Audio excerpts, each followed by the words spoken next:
So often, when we're trying to live a healthier lifestyle or we're just trying to get started with that, it can seem overwhelming and difficult, especially if you're not used to making the changes that you actually need to do. But let's talk about ways that you can get started if this is all new for you, and how do you actually sustain it? So wherever you're at in your journey, we need to know, how can we actually sustain a healthier lifestyle so that we start feeling better. Hi friend, welcome to Made to Be Thriving. My name is Melissa, daughter of the king, wife, dog mom, and a former elementary school teacher turned nutritional therapy practitioner. Are you feeling overwhelmed or even stuck in your wellness journey? You know that how you're feeling and what you're struggling with can't be normal, and there must be a better way. I was there too. I started feeling that prompting of the Holy Spirit to dig deeper, and He led me onto a better path with the right guidance that turned things around. This can happen for you too, and I'm here to help you get there. There is hope as we put our faith first, lean into God's word and truth about how we need to take care of our bodies. If you're ready to stop just surviving and start thriving, you're in the right place. Whether you're in your car, working on your to-do list, or just needing to take a break from your busy day, tune in and be encouraged. Starting a healthier lifestyle can often seem difficult, overwhelming, stressful, daunting. Insert any word that you want there.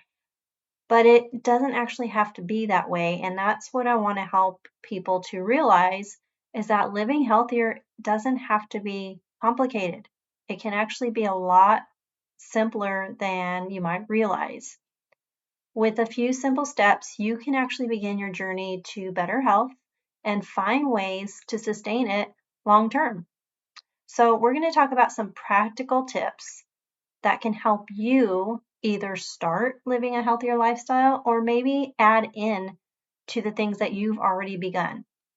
Okay, so first off, we need to understand our why. This is what's going to actually motivate us.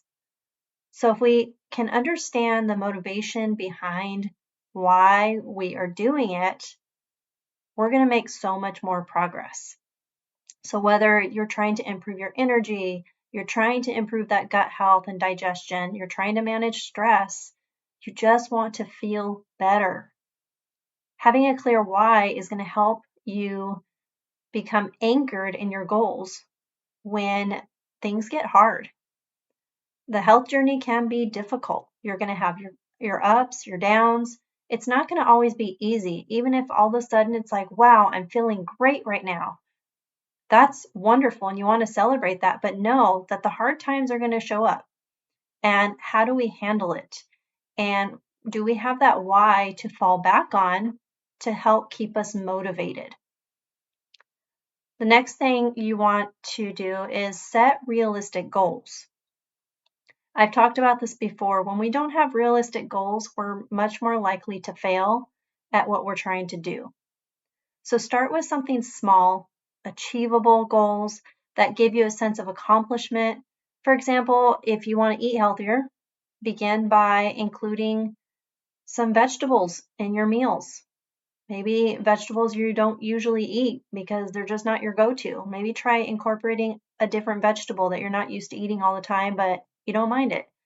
Like, for example, let's say you don't usually eat carrots, but you like them. You just don't think to add them. Maybe start adding in some more carrots into your diet, more leafy greens. There's so many things you could do there. So start trying to add in, even if it's just 1 or 2 vegetables into your meals, you're taking a step forward. Maybe you struggle with having a good breakfast every day. Full transparency, that's me. That's probably one of my weakest meals that I'm working on. So for that example, you really struggle to have a good healthy meal in the morning, but you know you should. All your other meals are great, or maybe your dinner is great. Start focusing on, okay, I'm going to start having healthier meals. I'm going to have some eggs or some sort of protein and get some good healthy carbs in there and good healthy fats in there, and just have a really good solid breakfast. Once you get good at that area, you feel very confident, then you can start adding in your next goal. So take some time, kind of evaluate where you at and what is a realistic goal that you could set for yourself for this next week, or for this week, whenever you're listening to this. Set a realistic goal, focus on that goal before you add in others. Because if we try and add in too many things at once, that's usually when we struggle and we go backwards on what we wanted to do. Create a balanced diet would be your next thing to do. A balanced diet is foundational. We want to focus on whole, nutrient-dense foods that provide nutrients and energy. This step means incorporating a variety of fruits and veggies and grains and proteins and healthy fats, all the good stuff. Real food, not packaged food, but real food. Staying hydrated with plenty of water and being mindful of your portion sizes. Really, the portion sizes are really dependent on the person. It comes down to more of a balanced diet for your individual needs. So when I talk about that, I mean, are you getting enough protein or carbs or fats that your body actually needs? Those are the more the portion sizes you want to look at, not the serving size or I'm trying to lose weight so I can only eat this much food and then I shouldn't eat anything else. Let's take a look more at your protein, your fat, and your carbs. What is on your plate? And we need to evaluate, are you getting enough protein? Are you getting enough good fat? Are you getting enough good carbs? That's where we want to look at our portion sizes.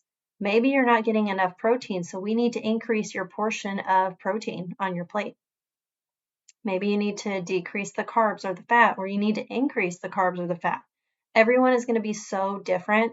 So I encourage you just really pay attention and have a food journal and take note of how you feel after your meals. If you're feeling different ways, like you just feel really tired after meals, that happens a lot, right? Where people get like that think about lunchtime, that afternoon crash. Well, maybe your lunch was very carb heavy. So maybe we need to adjust that and add in more protein or more fat to that lunch. Then you wouldn't experience that heavy afternoon crash. Okay, so there's so many different factors to evaluate here, and just know that we're all different. We have different needs. And anytime you hear mention of portion control, I'm always a little concerned on that because it really depends on how someone is talking about it. I don't encourage limiting what you eat if it's real food. We want to make sure we're satisfied, not full, but satisfied. We don't want to undereat because that can create issues in our body too, but we also don't want to overeat. So it really just comes down to you as the individual and being in tune to your body and the signals it's trying to send you. So a food and mood journal is a wonderful tool that can help you in this process. This is something I also give access to my clients to have. We have an online version of a food and mood journal that any of my clients, they get access to use that. So then they have it on their phone. There's an app that they can use and they can keep track that way. If you're someone who needs an app, there's a lot of free apps out there that you can use. If you're someone who prefers to have it like on your phone, so that when you're out and about, you can just monitor how you're feeling, what did you eat, all that. There's so many different ways you can do it. Or maybe keeping a pad and a pen in your purse. Whatever you can do, if there's a way that you can find where you know you're going to be pretty consistent on journaling what you're eating, how you're feeling, then I highly recommend doing that because it's going to be a very valuable tool for you. The next thing, get moving. We need to be moving. And when we're not getting enough movement, that can also impact our digestion. So often people who are dealing with digestive issues, sometimes, not always, but sometimes it could be just a matter of they're not getting enough movement in their day.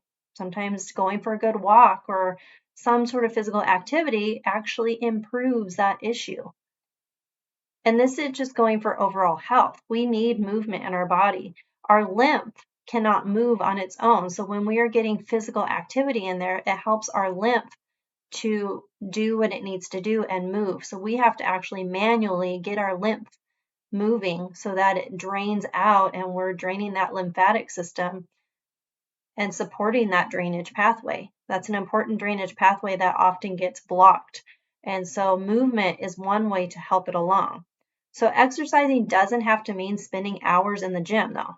You can find out any activity that you enjoy. Maybe it's dancing, hiking, stretching, going for a walk, going for a bike ride. The key is consistency here.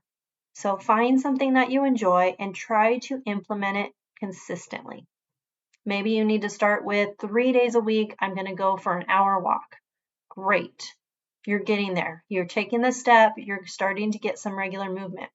Maybe it's every hour that you're sitting down, you take a break, you go for a walk, go for a jog, go on a bike ride, whatever that looks like. Obviously, it depends on if you're at work, if you can do that. A lot of times, people who are working somewhere, they go to a traditional 9 to 5, they might have a break where they can go outside and go for a short walk, 10-minute walk during their break. So things like that can be really helpful. And then prioritizing sleep. This is huge.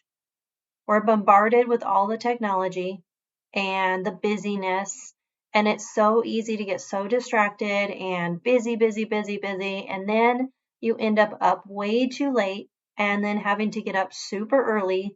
And now you're not getting nearly enough sleep that your body needs. Adequate sleep is crucial for our health. Aim for 7 to 9 hours of sleep per night. I'll say that again, 7 to 9 hours of sleep per night. Create a relaxing bedtime routine. Keep a consistent sleep schedule as much as you can. Obviously, there are going to be things that come up, but if you can try to get a pretty consistent sleep schedule, that can be really helpful. Make your bedroom just a place that is relaxing, a place where you can actually relax, wind down, go to sleep. If your bedroom is associated with busyness, it's your home office, it's where you do your work, your homework, or whatever, you're always like sitting on your bed doing work and things, your mind associates that room with that. And so then it's a lot harder for your mind to wind down and go to sleep when you actually want to go to sleep. So try to keep your bedroom as that really restful space so that your mind is not automatically associating that room with busyness and work and go, go, go. Okay. Try to have a separate area if possible for doing those things. Managing stress. This is huge. Stress impacts our digestive system in significant ways. And I know it's hard to eliminate all the stress. We're not going to eliminate all the stress, but there are so many ways that we can actually manage and improve our stress response. And almost every single client that I have had who has completed a hair tissue mineral analysis, it has come back that they are in a chronic stress state. Think fight or flight. Just about every single one of them. Or maybe all of them. I have to think back, but it's been a pretty constant thing.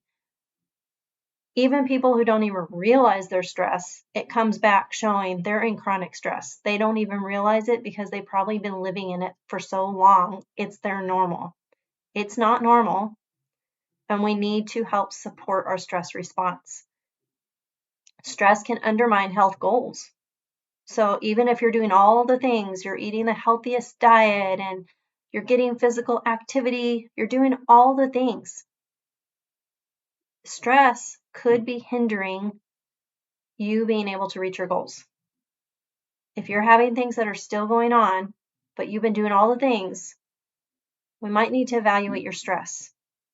Work stress, home stress, life stress, there's all kinds of stress.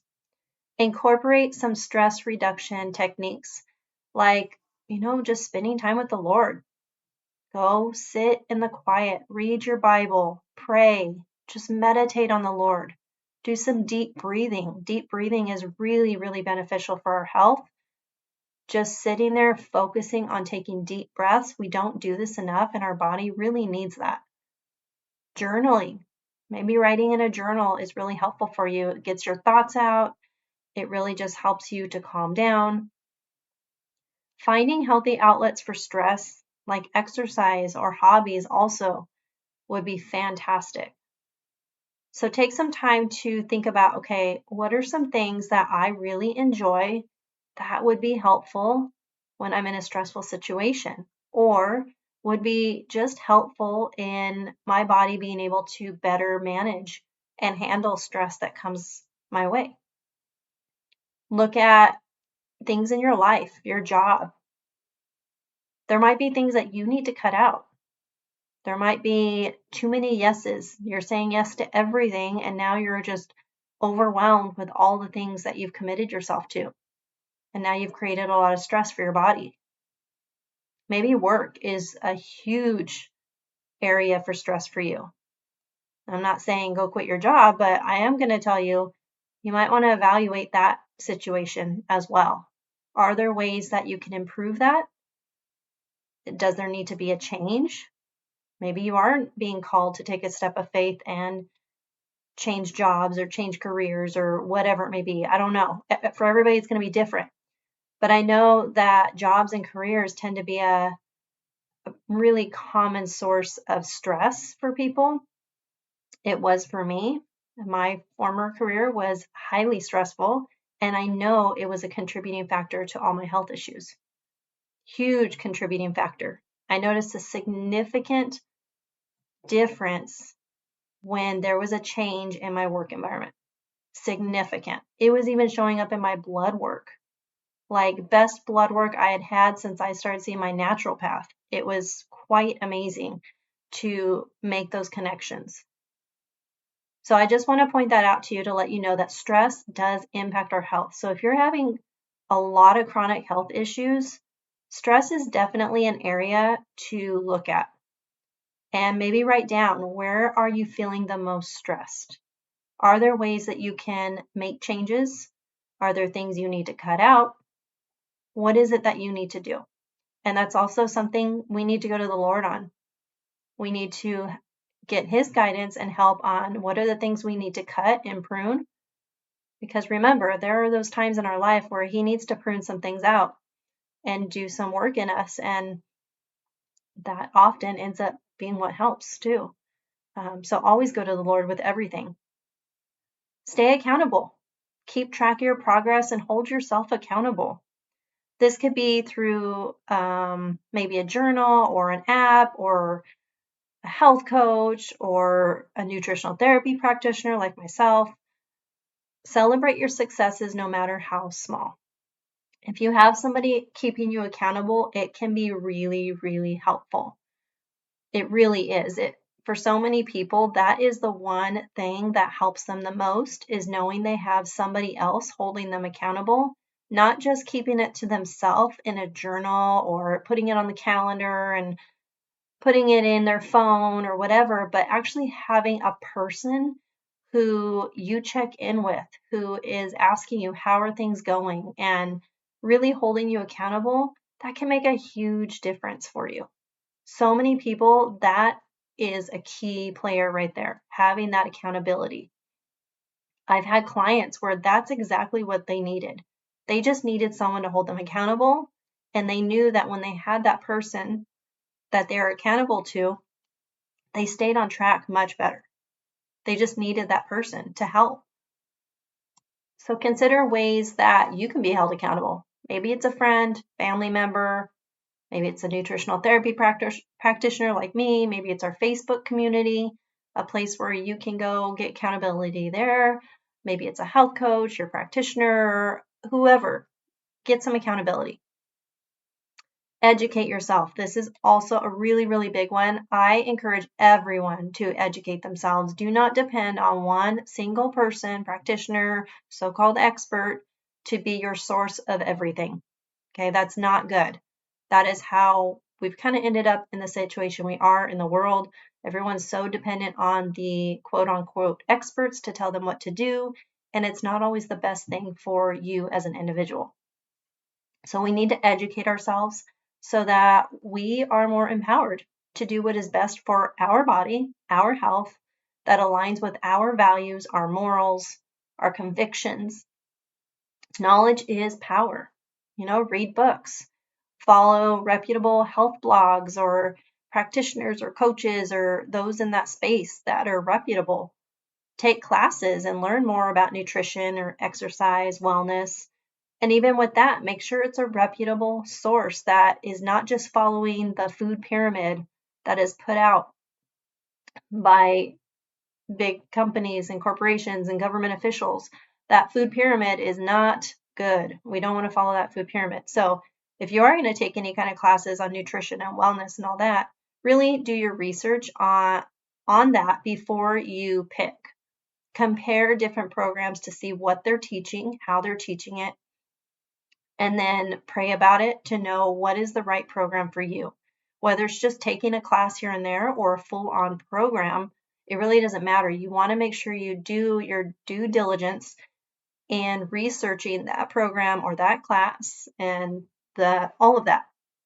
It's going to help you out a lot because you don't want to just be wasting your money taking all these classes or programs or whatever and find out that what they're teaching is really biased by big food and all of that. Find support. Surround yourself with people who encourage your healthy lifestyle. Find support from friends, family, or online communities such as our Facebook community. You're finding someone to work out with you, someone who's going to hold you accountable with that, a workout buddy, or join a group related to your health interest. Just find your community, find your support system.